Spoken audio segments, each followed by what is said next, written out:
Samantala, Cagayan River lampas na sa critical level at patuloy na tumataas ang antas ng tubig. Silipin sa report.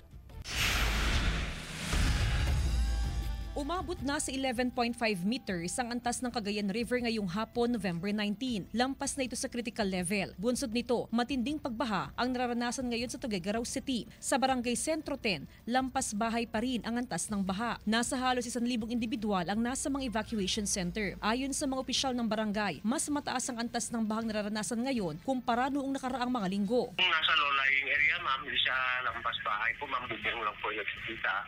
Yun po ang situation dito ngayon sa amin. Bukod sa Tuguegarao City, apektado rin ng pagbaha ang iba pang bayan sa probinsya, gaya ng Solana, Baggao, Piat, Tuaw, Enrile, Alcala at Amulong. Sa ngayon, wala pa ring supply ng kuryente sa ilang barangay sa mga bayan ng Ballesteros, Abulog, Sanchez Mira, Santa Praxedes, Lasam at Solana. We're hoping na sana wala ng tubig na pababa para bumaba na rin itong Bunton water level po natin.